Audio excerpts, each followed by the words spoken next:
Buang waktu bernyanyi sama aku. Oh iya udah mbak, saya mau ambil spray saya, keburu hujan. Silakan diambil.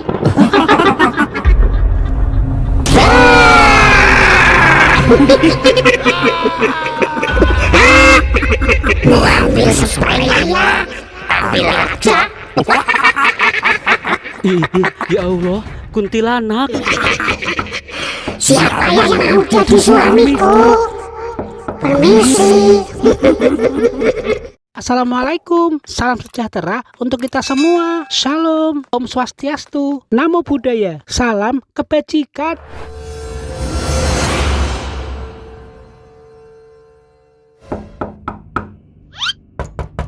Siapa?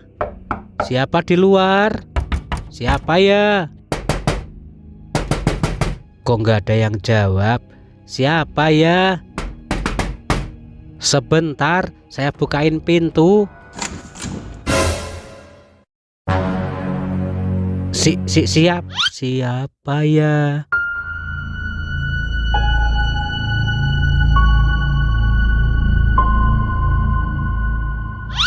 Loh, kok nggak ada orang? Siapa yang ngetuk pintu kamarku tadi ya? Ada orangkah di sini? Siapa ya? Kenalin, saya penghuni kos baru. Siapa ya?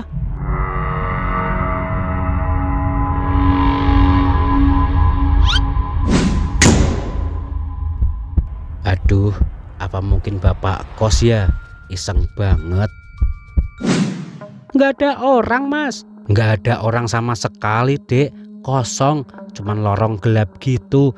Kamar-kamar yang lain juga pintunya terkunci. Kan memang nggak ada orang, cuman saya aja di situ. Wah, serem, Mas. Siapa ya? Jujur sih, Dek, saya mulai agak takut waktu itu. Tapi karena badan saya kan capek banget.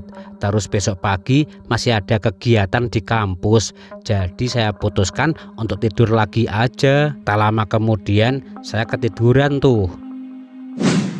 Entah kenapa suasana malam itu dingin banget, sehingga saya memutuskan pakai selimut. Biasanya mah nggak pernah tidur selimutan.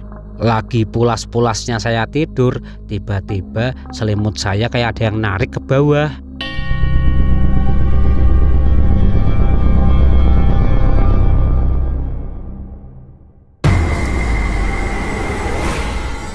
Bebarengan dengan selimut saya ditarik ke bawah, saya mendengar kayak suara orang mengerang gitu, Dek.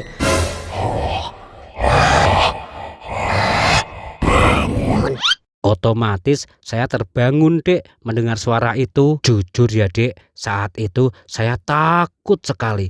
Kan suara itu ada di kamar saya. Tiba-tiba saya merasa ada orang yang tidur di samping saya, Dek. Soalnya kan kasurnya gerak gitu. Nut gitu.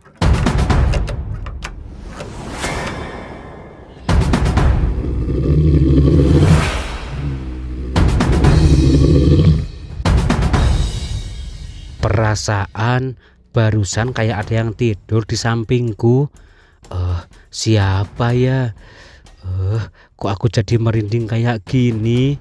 Saat saya mikir siapa yang tidur di samping saya, tiba-tiba bau di kamar saya itu amis banget gitu, kayak bau ikan, bau bangkai, campur lah. Dan tiba-tiba tahu nggak, Dek, yang muncul apa? Pocong, Dek, hitam warnanya. Hah? Pocong, Mas? Yang tidur di samping Masnya? Iya, pocong, Dek. Kain kafannya tuh hitam, mukanya juga hitam, matanya merah gitu. Tidur di samping saya sambil bilang apa coba? Bilang apa, Mas? Kamu harus Pergi dari sini. Pergi.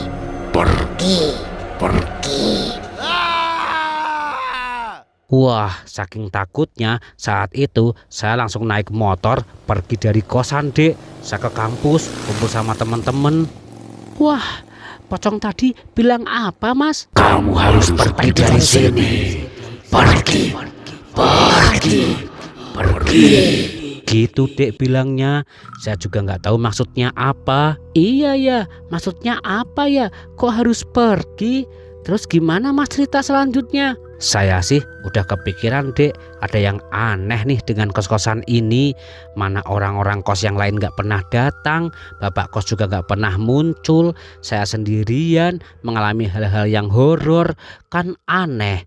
Mana kos ini murah banget, padahal fasilitasnya lumayan mewah. Masnya nggak mencoba mencari tahu soal rumah kos-kosan itu? Mau cari tahu lewat siapa dek? Yang paling deket kan ibu-ibu penjual nasi itu di ujung gang.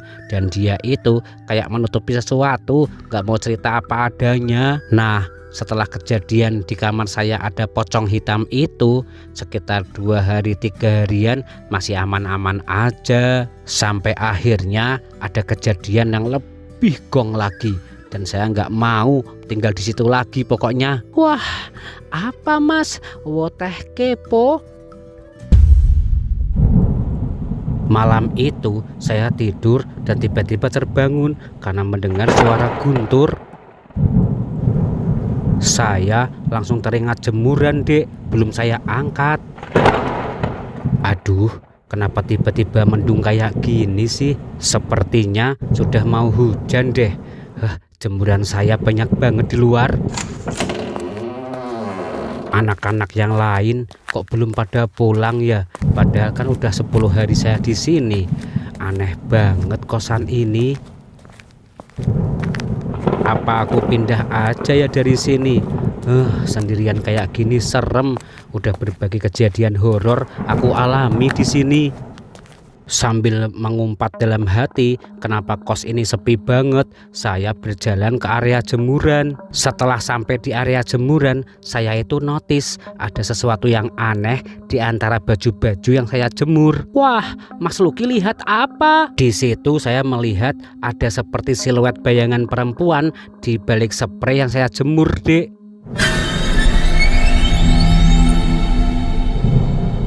Saya yakin banget kalau itu bayangan perempuan. Saya pikir salah satu anak kos sudah pulang. Kan ini kos campur cowok dan cewek. Permisi, Mbak. Mbaknya kos di sini ya? Iya. Dia jawab, Mas. Iya, Dek, dia jawab. Tapi suaranya agak-agak aneh gitu, kayak orang kedinginan. Oh, iya udah Mbak, saya mau ambil spray saya, keburu hujan. Silakan diambil.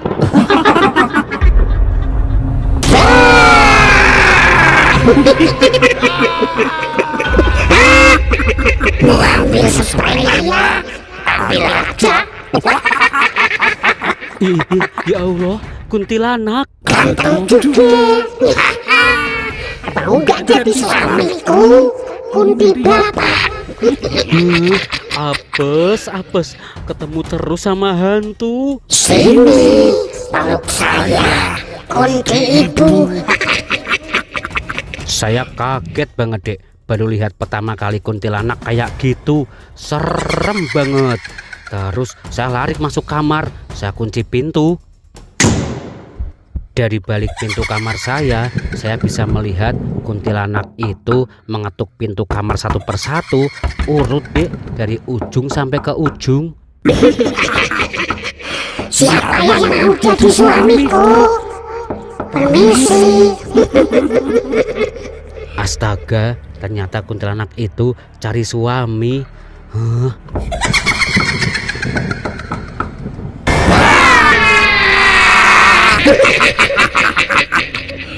Karena kejadian itu saya jelas banget melihat hantu.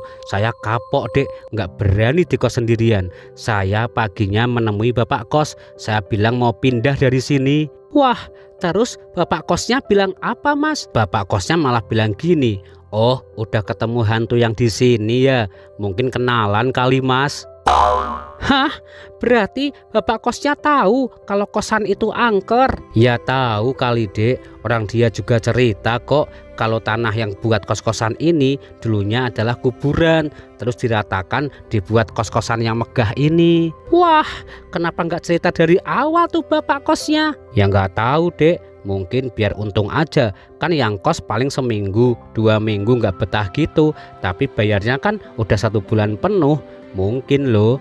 cari untung dari situ. Wih, dasar bapak kos lu cenut.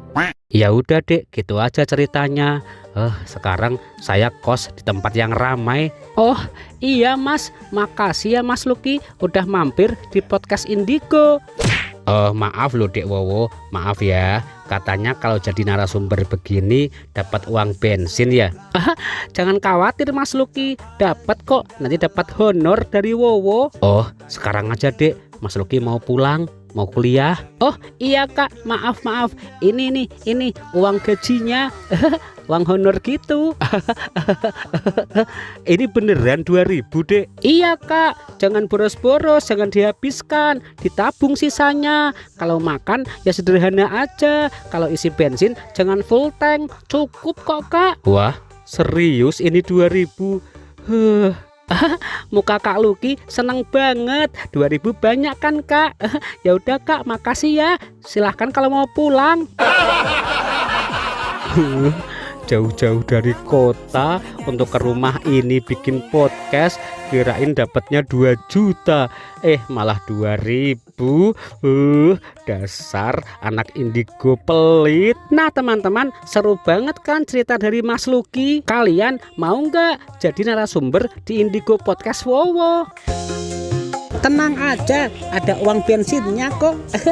Dadah, assalamualaikum.